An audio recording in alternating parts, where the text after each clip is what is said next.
your friends all have to say.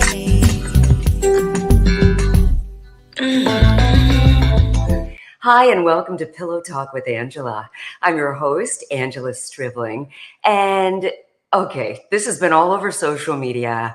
I'm just going to jump right into it. I'm a fan of some reality TV, especially the relationship shows. Considering what I do for a living, I guess that's no surprise. But you might have already heard that the Golden Bachelor, got married. After 3 months, they're getting divorced. That shocked even me. So I called on a couple of my dear friends to talk about this. We're going to talk about the whole, I guess, using reality shows to find love, if that's really why they're doing it. Let's get into it with two professionals. I mean, she's a licensed social worker, I believe. I could be getting the title wrong, but I'm sure she'll correct me. And he is a practicing attorney. And they're also friends of the show. They've been on before, and I'm so glad that Julie and David Bulitt are here. Hi. Hello, Angela. Yes, you got that right. I'm a licensed clinical social worker, also a family therapist. You can call me Yes. lots of different things. Also a wife, a mom, Yeah. grandmother, all those things. Dog parent. Dog Recently. parents, Okay. yes. And I'm a yes. divorce lawyer, which means I get called a lot of different things too. So. And David, I mean, I got yours right, but anything Yes, else ma'am. you want to add to that? No, I'm I carry her bags around. I'm good. Yeah. He's a great husband, great father, great divorce lawyer. He's got it all. Oh yeah. And you know what? If I'm not mistaken, you guys have been together almost 40 years. What is it, 37, 38, something like that? 38 in August. 38 official in August, but really over 40 because we started dating. We were engaged a couple years and dated before that. So we're heading over 40 years together, which is a really Wow. long time. Mm-hmm. That's beautiful. And it's inspiring. I Yes, mean, thank you. marriage can put in the work. I mean, you two, you're relationship coaches. And I'm sure that you hear all kinds of stories. And a lot of the stories you put in your books. Yes. Yeah, I mean, we hear them and we've lived them. Yeah. We ourselves went through a really difficult period back toward the end of last year and into January for various reasons that we don't spend a lot of time talking about. But so we did our own, and we have our own podcast. As you know, we did our own episode that we titled, "Will We Still Be Together Next Valentine's Day?" So I love so that. far so good. Yeah. Yeah. So far things are looking up for us. So we should be together next year. Wow. I love your transparency, because a lot of people would just want to save face and say, no, we're relationship coaches. We figured it out and we don't have issues, which is a total lie. Everybody has issues. We have issues. How long? Yeah. Well, she's got issues. I'm good. Yeah, no, we have issues and we have to work on them. Yeah. And one of the things, and I know we want to talk about the Golden Bachelor, which is exciting, and we'll definitely get to that. But one of the things that really became important to us is the way that we handle difficulties, and that's really to turn towards each other versus away. And that, I think, is one of the biggest secrets, really. Like, how do you deal with conflict? How do you deal with difficult times? And it's easier to walk away or ignore. But if you can turn towards each other and work it out, you're going to be better off. I love that. I love that you said that. And is that something that, sometimes people have this whole fight or flight, mentality. Mm-hmm. And their first inclination, just how they've handled their relationships in the past, first thing they want to do is like, you know what, I'm out. Right? But Yes. was that more of a struggle for either of you? Most people don't like conflict, right? Yeah. So most people are not. It's not something that they live for, enjoy, look forward to, and so it's easier to avoid it or to walk away from it. And sometimes by doing that, what we see in both of our offices, by doing that, the conflict just expands, the differences just expand, the problems just expand and get larger. So leaning in, like Julie said, which is really can be really tough, particularly when you want to tear somebody's head off. It's definitely a better approach by far. Yeah. It's hard. It's got to be tough because, like you said, the last thing you want to do when you want to rip somebody's head off is Right. lean into them. Yeah. However, I mean, I guess that's when they say marriage is work. That's Mhm. doing the work. So, before we get off of that particular topic, because Yeah. it's good, it's so good, and I think it's key. It's crucial for a lot of relationships to actually, work. That's like makes the difference between them working and breaking up. Mhm. What for some, it's harder than it is for Mhm. others. Sure. So for Yes. those who it's really the hardest for to lean in, those who are used to just like running, Mhm. what do you tell them to do it?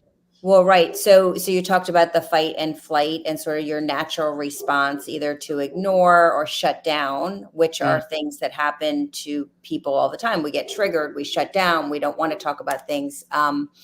Really taking some time to get yourself regulated, mm, emotionally regulated, physically regulated, and helping your partner do the same. So it might be that you need to take a couple minutes. And I've right. used this quote, yeah, like take a Yes. little bit. I Oh, say, I always tell people take a couple hours, but not a week, right? Like, so in the moment, you may be too heated to talk about something, but so take a break, go take a walk, go, Yeah. do something to kind of get yourself reset, but make sure you come back to it because it's not mm. going to go away.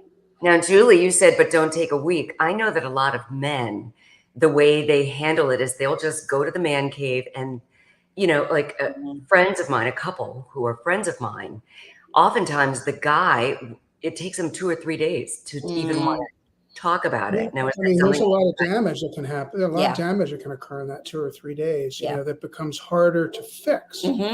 Mhm. Like Julie said, if you take that couple of hours or an hour or 20 minutes or whatever it is, then you may still be a little bit raw, but you get over it faster, Yeah, Yeah. I think, and yeah. a lot less likely to show up in my office on a Monday morning Right. talking about Filing something for else. divorce Yeah. or looking to Exactly. separate. Yeah, Exactly. That's good yeah, stuff. That's really yeah, good stuff. Thank you. yeah. So, all right, yes, reality shows. The Hmm. Golden Bachelor, if I'm not mistaken, this was the first time they had older Hmm. people on a Right. Yeah. show because they're usually young, like 30s, Hmm. 40s, Yeah. in these shows. The Golden Bachelor, what did you think of the series? My husband and I watched the whole Yeah. thing. Yeah. Well, so let's just be transparent here. We've watched The Bachelor over the years, but we had a friend that was on it. So we were particularly drawn into and interested in the show. Plus, we were intrigued with this being, older folks, Yeah. more our age. So we Yeah. watched it, and we really enjoyed it. And I thought it was really cool. They got a lot of great support, a lot of great publicity, and I think people were really rooting for them to make it work. Well, I think Honestly, it's one thing, right, to watch a show. You've got everybody's in their 20s and bikinis and not really lived a life, out of college, first right. job, and life is a long way, got a big long football field to run, and so those folks can be interesting for sure, but to us, aside from the fact that we were friendly with one of the bachelorettes, Which one? Which Joan. bachelorette? Joan, Joan. the Okay. lovely mom who went home early because her daughter was having some postpartum Oh, issues. I loved her. Yeah, she's She She was is. so pretty. she's She's beautiful. beautiful, Yeah, and let me just say to you, inside and out, yeah, she's inside terrific. and out. See, But we so were picking the ones that we thought were going to win.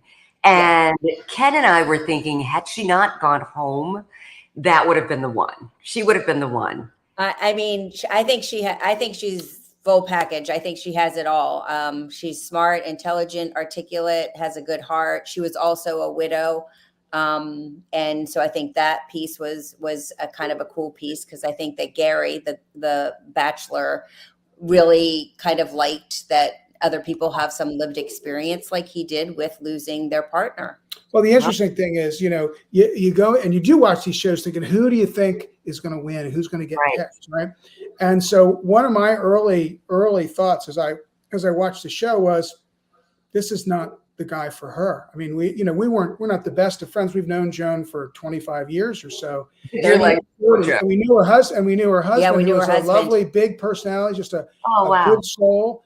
And Gary was a very different personality. So I said to Julie, I don't know if that's the right guy for her. And sure enough, when we interviewed Joan, she talked about, that maybe after she got out of the bubble of The Bachelor, that maybe he wasn't exactly what she might have been looking for. But the whole experience, which was really cool, opened her up to a world of possibilities that maybe she was hesitant to look at. Yeah. But we enjoyed it. We enjoyed it. And I mean, before the Golden Bachelor, I would maybe have a few different things to say about the show, but having sort of like lived it, seen somebody on it, and heard from them, I really liked it. And I really liked the concept of trying to find love, because I think it's so hard, especially if you're not, if you're single and you don't have a lot of other single friends, or you don't do the dating apps, which can be really daunting. Like, how are you supposed to meet other people? And I think that it's a cool concept. They are going to be doing the Golden Bachelorette, and we are rooting for Joan to be the next one. She could be. Wow. Yeah, there could be a whole show coming. Some more Goldens. Some more Goldens. Well, interesting is there's a lot of and you saw, we're all on social media doing what we do, just like you are, and you saw a lot of comments from people like, how could and we talked about this couple that got married and then 3 months later they got divorced, and how could they have possibly expected that it was going to work? What's wrong with them? This is it's fantasy land, but that sort of thing.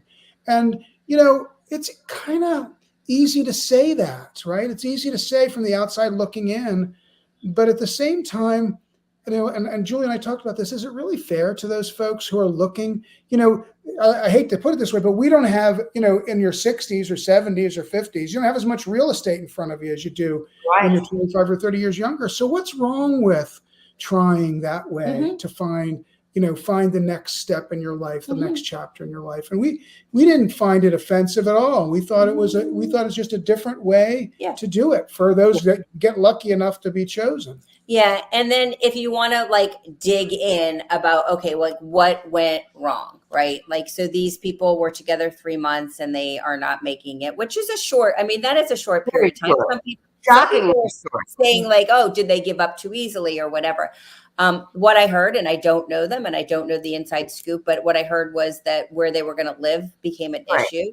And that to me is really about the reality TV show stuff, making it very cool and fun and all those great hormones that are going on in your brain when you're falling in love, that you kind of you become blind to really the foundation of what you need to be talking about, core values, where you're going to live, how are we going to bring two families together, those kinds of things. And I think they probably missed some of the foundational stuff that I would, and David would agree, of what needs to go into a good relationship with a solid foundation. Right. And those early conversations, there was one of the bachelorettes who said to Gary early on that she couldn't see herself moving. And it wasn't long after that he got rid of her. Right. So it could be that this one just didn't want to bring it up. Maybe she didn't want it, because why didn't they talk about this? That's a really good point. That is a good point. I think it's a better point it's a better question to ask after she got picked, but before they got married, right? Probably still a good question to ask during the process. But I do think that, and again, never having been in that situation before, and you've been around the media longer than we have, but when the lights are on, and that adrenaline is going, and it's love, and we're traveling, and we're having dinner, and all this stuff is happening, that's I would think it'd be kind of easy to sort of lose yourself a little bit in it. Okay. Right. But then, or think that you can work it out. Right. But then you say we're going to get married. It's a contest. Then you say to yourself, there's that period of time. Yeah. When you think about it, I don't know. There's another reality show that I tend to watch more, and that's Love is Blind, where it's not just one person, choosing like group of people, the whole pick me thing, I do take issue with that, because just emotionally, it's got to be difficult for these women and men, you know, on a show like The Bachelor and The Bachelorette, because you know, if you've got self-esteem issues and you get on a show like that, this is not going to help you. Well, I think that you have to. I think that you have to know what you're getting into, right? Yeah. Like it's sort of like being in, you know, like a Miss America contest. Like, you know, you gotta have tough skin. Like, you know, you're going to be judged, and these women are judged by, you know, not just Gary, the Bachelor, but everybody watching, millions right? of people. Yeah. And not just during the show, but after the show, and after every week that the show's on, and then when it was over, and then when they got engaged, and then when they got married, and now that they're getting divorced. Yeah. You know, they're just, and there's a, you know, people can be unkind. Unkind. People can be unkind. And, you know, unless you walk in certain shoes, you know, it's one thing to be critical and say, this is what I think, but these folks are living with, you know, a lot of, I guess you got to ignore the noise to a certain degree. But like Julie said, you do have to get a sense of, you know, what you're getting into. So you got to be prepared for it. Yeah. Yeah. I mean, if they had come to us as relationship experts, we probably would have said, hey, why don't you like slow it down, not get married right away? Why don't you maybe live together for a while, or at least date like off camera for a while? I mean, you know, those kinds of things, so that it would be less reality based. I think that's a good idea, Julie. You need to add you two to the show. You know, I was thinking that. I was thinking we should go on. We should go on next and help people, you know, unravel whether this is the right relationship. I'm loving it. Listen, I'll go with you. The three of Come us. on, Angela. We can help them. You know, absolutely. Seriously, people are able to navigate longer distance relationships. You know, so this concept that he's not going to move and she's not going to move, and therefore that's it. Yeah.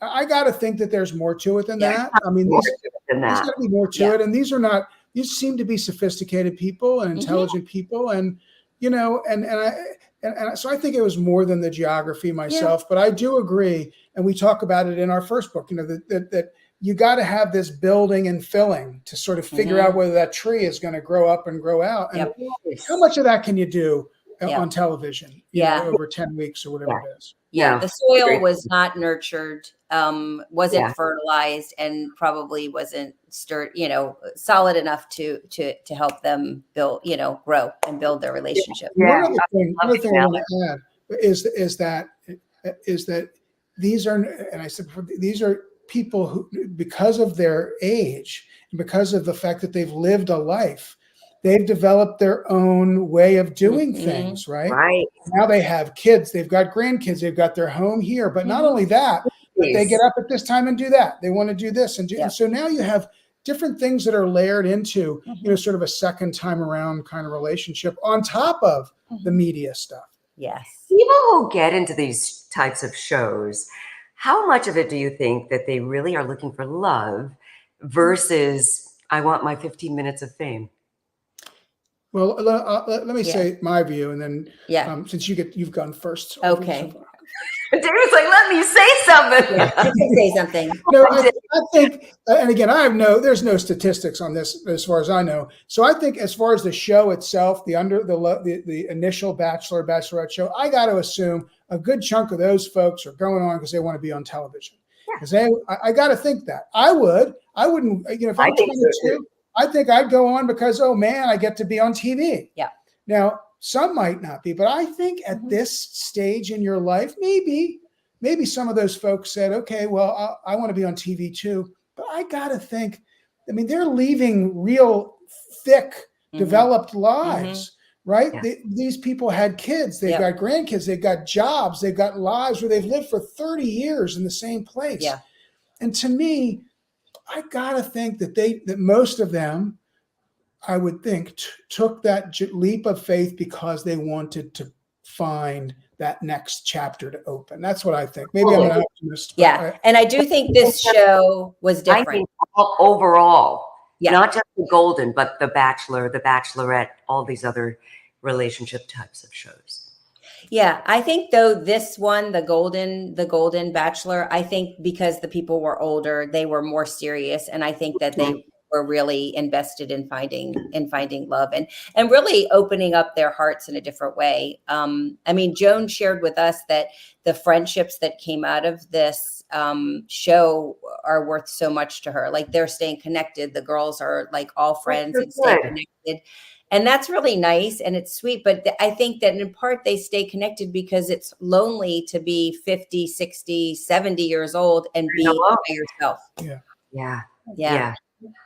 You know, and the other thing that you noticed, Angela, because you've watched this show, is there was a lot less, I don't want to say cat fighting, that sounds bad, but there was a lot less conflict inside the house with the women and the contestants than what you've seen in some of the other Bachelor shows with the younger people. A lot less of that. Yeah, there was some. But it wasn't that regular and frequent and constant, going at each other like you see a lot, which I guess maybe draws ratings too. I don't know. Exactly. That's what they want them to do.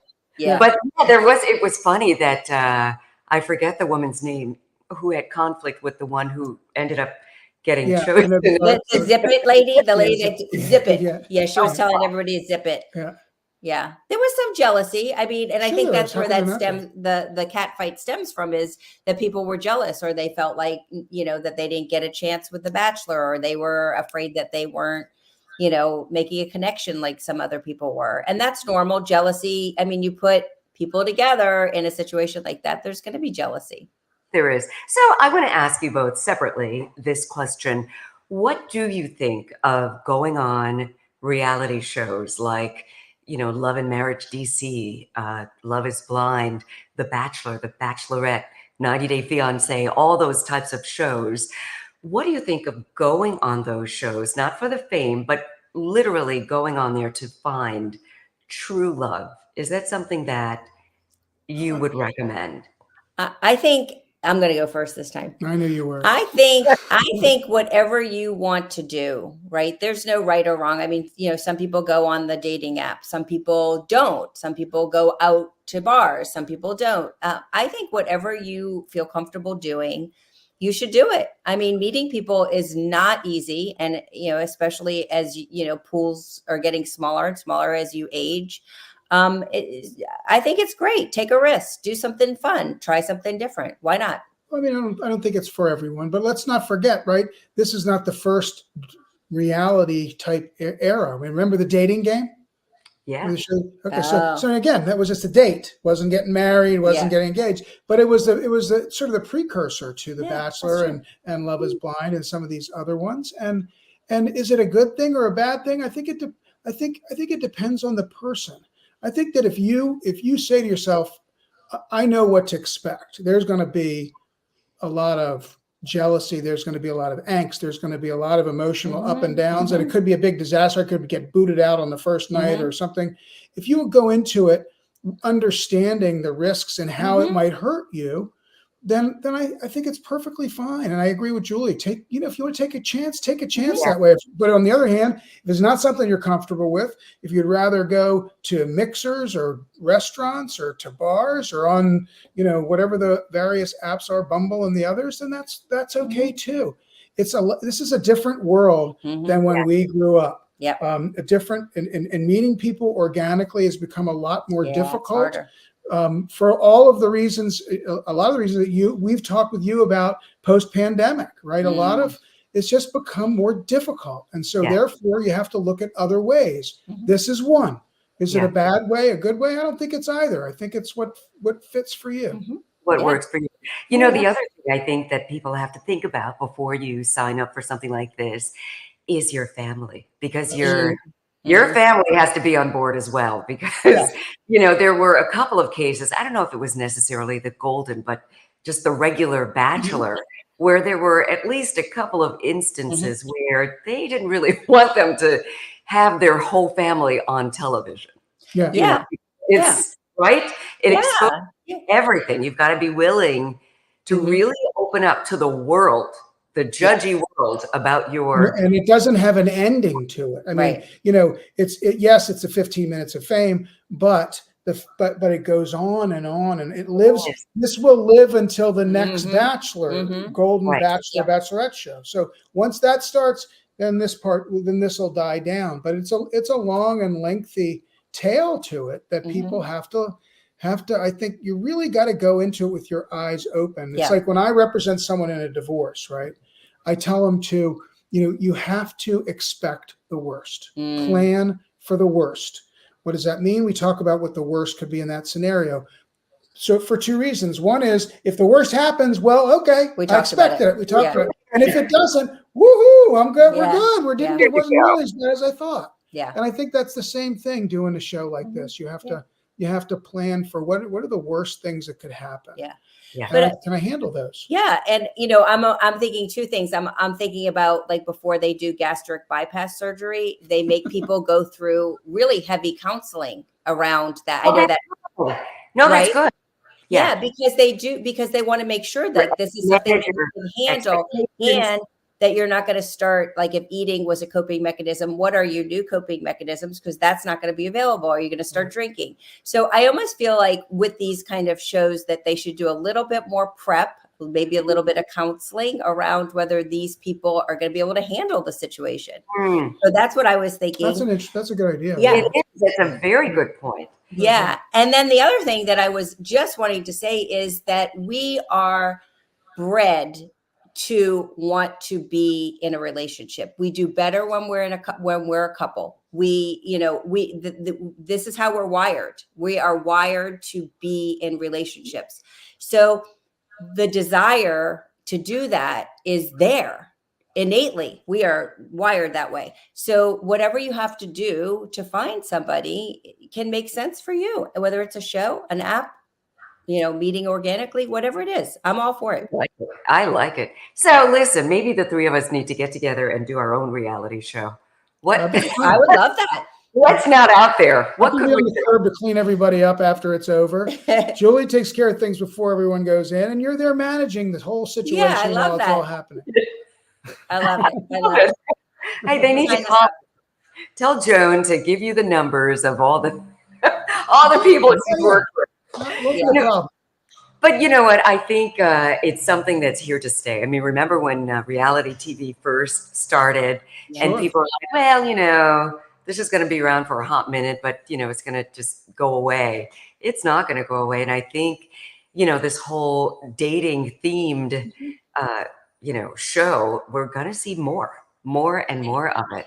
Yeah. People like to watch what happens in other people's lives. Yes, they do. Yeah.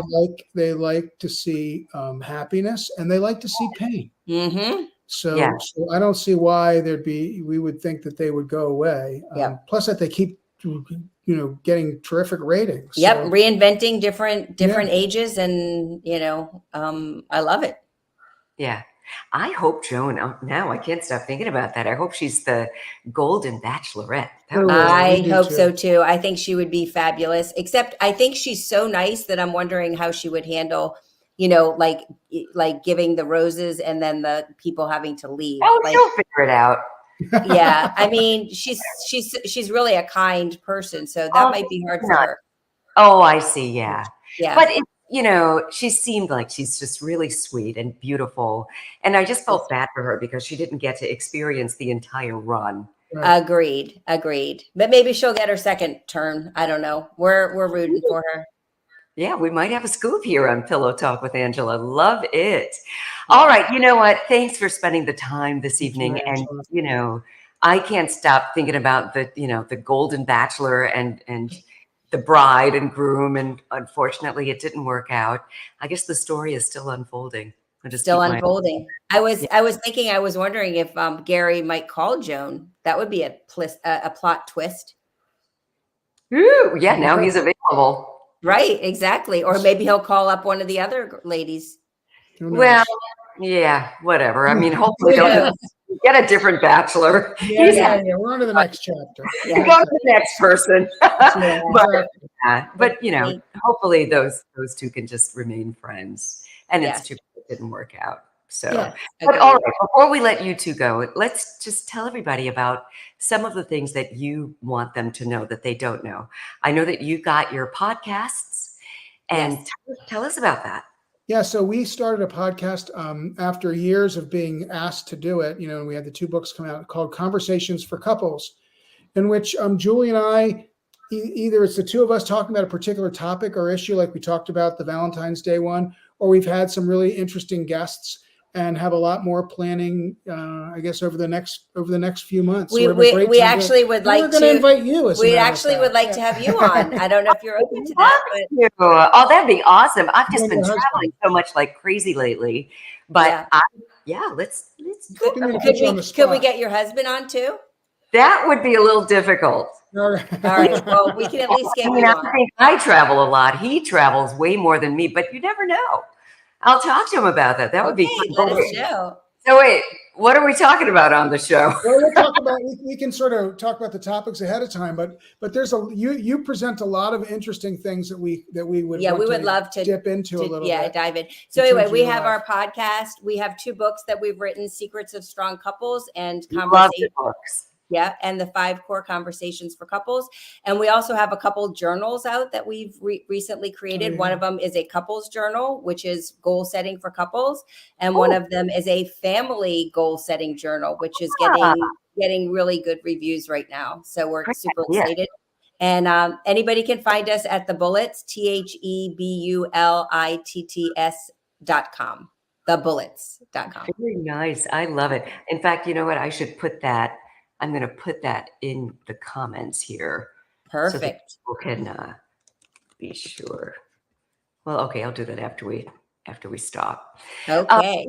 That's wonderful. And one more thing. How's life with Archie? He's Archie really good. He's a sweet boy. He's doing well. Yes, we're at the moment we're in dog overload because as you know, Archie is a puppy. I have a 9-year-old golden retriever who toggles between enjoying being with him and wanting to eat his head off. Yeah. And now we're also watching our daughter's dog for a couple of weeks. So it's my God. There's a lot 3 of dogs. a lot of dogs. Yes, a lot of dogs. It's a lot. Yeah. I just want a lot of treats. Yeah, Archie's doing well. Archie's great. Yeah, he's So doing cute great. when you went on social media and took the names. I think I chimed in on it. Yes. We really thought we were going to go Wally, and then Yeah. Archie just kind of struck us. And then people were saying he looks more like an Archie. So Archie it was. Good. I think I chose Archie. Yeah, Okay. it's so cute. I mean, your dog is just amazing. Thank you. Well, you 2 look so happy, and I just so appreciate your wisdom and just your personalities. Got a lot of going on with you. Yeah. It's always great to see you. It's always amazing. And when I am back in DC, I got to make sure that I see you too. In fact, I'm going to be there on June 14th performing. I'm a jazz singer, and I'll be at the Carlisle Club on June 14th. I'll make sure that you guys get the invite. Okay, Awesome. that sounds Thank great. you. I'd love I'd that. love it if you came out. So Okay. thank you so much for Sounds joining great. us tonight. All Yeah. right, Angela. Have a Thanks, great Angela. day. Thank See you. ya. Bye-bye. Bye. Bye. Wow, I think we just got the scoop here.